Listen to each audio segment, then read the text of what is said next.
হরে কৃষ্ণ। জ্যৈষ্ঠ মাসের কৃষ্ণপক্ষের একাদশীটির নাম হচ্ছে অপরা একাদশী। আর এই অপরা একাদশী ব্রতটি আপনারা কবে পালন করবেন? বাংলাদেশ, ইন্ডিয়া, মিডিল ইস্টে এই অপরা একাদশীটি আপনারা বাংলাদেশ, ইন্ডিয়া এবং মিডিল ইস্টে যত দেশ আছে সবই দেশে আপনারা একই দিনে পালন করবেন। সেটি হচ্ছে 13ই মে, রোজ বুধবার। 13ই মে রোজ বুধবার আপনারা এই অপরা একাদশীটি ব্রতটি পালন করবেন। এই অপরা একাদশী ব্রত মহাত্ম্যটি অনেক গুরুত্বপূর্ণ। গৌ হত্যা, ভ্রূণ হত্যা এবং অপুত্রক এবং যারা যুদ্ধে পলায়ন করে এই সমস্ত নিয়েই মানে এই অপরা একাদশীটির খুব সুন্দর একটি মাহাত্ম্য বর্ণনা আছে। তো আপনাদের সঙ্গে আমরা এই ভিডিওতে সেই স্ক্রিন শেয়ার করে আপনাদের বলে দেব যে সেই মাহাত্ম্যটা কি। আর আপনারা অপরা একাদশীর পরদিন গিয়ে ব্রত পালন করাটা অনেক গুরুত্বপূর্ণ। তাই এই পালনটা আপনারা যে লোকাল যে সময় আছে সেখান থেকে ক্যালেন্ডার বা মোবাইলে অ্যাপ ডাউনলোড করে নেবেন, একাদশী অ্যাপ ডাউনলোড করে নেবেন, সেখানে আপনারা দেখতে পারেন। হরে কৃষ্ণ। হরে কৃষ্ণ। অপরা একাদশী মহাত্ম্য। জ্যৈষ্ঠ মাসের কৃষ্ণপক্ষিয়া তিথি, পবিত্র তিথি। মহারাজ যুধিষ্ঠির ও শ্রীকৃষ্ণের অমৃত সংলাপ। মহারাজ যুধিষ্ঠির শ্রেষ্ঠ প্রশ্ন। যুধিষ্ঠির বললেন, হে কৃষ্ণ, জ্যৈষ্ঠ মাসে কৃষ্ণপক্ষী একাদশীর নাম কি এবং তার মাহাত্ম্য কি? আপনি অনুগ্রহ করে তা বর্ণনা করুন। শ্রীকৃষ্ণ বললেন, হে মহারাজ, মানুষের মঙ্গলের জন্য আপনি খুব ভালো প্রশ্ন করেছেন। এই ব্রত মহাপাপ বিনাশকারী ও পুণ্য প্রদানকারী।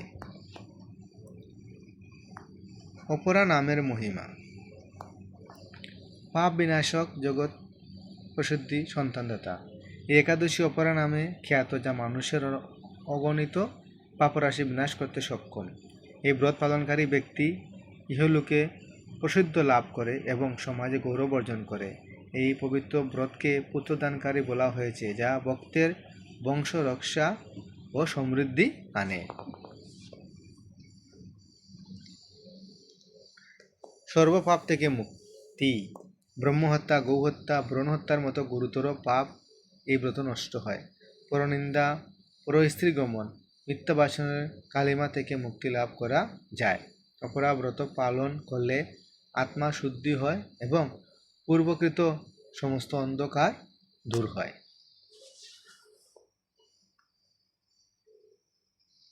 মিথ্যাচার ও ছলনার বিনাশ। কারা নরক ভোগ করে? মিথ্যা সাক্ষ্যদানকারী ও ওজনে ছলনা করা ব্যক্তি, শাস্ত্রের মিথ্যা ব্যাখ্যা প্রদানকারী এবং মিথ্যা চিকিৎসায় রত ব্যক্তিরা গুণ নরকযন্ত্রণা ভোগ করে। মুক্তির উপায়। এই সমস্ত মহাপাপীরাও যদি ভগবত ভক্তি ভরে অপরা একাদশী ব্রত পালন করে, তবে তারাও সমস্ত পাপ থেকে মুক্ত হয়ে দিব্যগতি লাভ করে।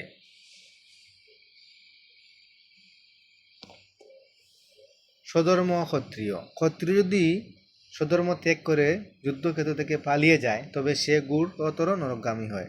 কিন্তু অপরা কৃপায় সেই মহাপাপীও এই ব্রত পালনে মুক্ত হয়ে দিব্য স্বর্গগতি লাভ করে। ভগবানের করুণা যে কত অসীম তা এখানে প্রমাণিত।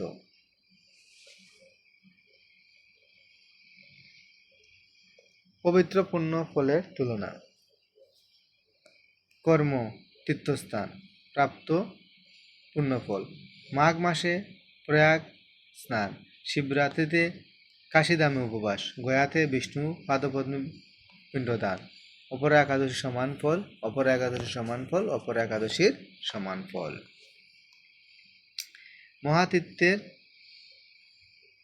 মহাতীর্থের সমতুল্য পুণ্য।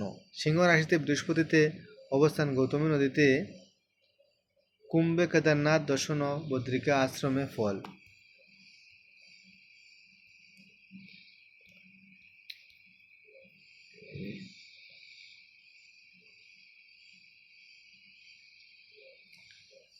মহাতীর্থের সমতুল্য ফল। সিংহ রাশিতে বৃহস্পতির অবস্থান, গৌতমী নদীতে স্নান, কুম্ভে কেদারনাথ দর্শন ও বদ্রিকা আশ্রম যাত্রার ফল।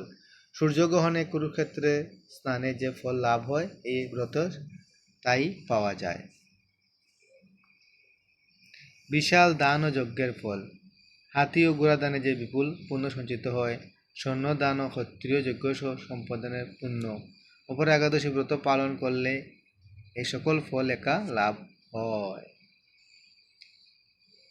এই অপরা ব্রত পাপরূপ বৃক্ষের কঠোর স্বরূপ, পাপরূপ কষ্টের নবাগ্নির মতো, পাপরূপ অন্ধকারের সূর্য সদৃশ্য এবং পাপস্থির সিংহস্বরূপ। বিষ্ণুলোকে পরম গতি। এই ব্রত পালন না করে যে ব্যক্তি জীবন ধারণ করে জলে বুদবুদের মতো, তাদের জন্ম মৃত্যুই কেবল সার হয়। অপরা একাদশীতে উপবাস করে বিষ্ণু পূজা করলে সর্ব পাপ মুক্ত হয়ে বিষ্ণুলোক গতি হয়। সহস্র গৌদান ফল। এই ব্রত পাঠ ও শ্রবণ করলে সহস্র গৌদানের পুণ্য ফল লাভ হয়। ব্রহ্মাণ্ড পুরাণে এই ব্রত মহাত্মা সবিস্তারে বর্ণনা হয়েছে। হরে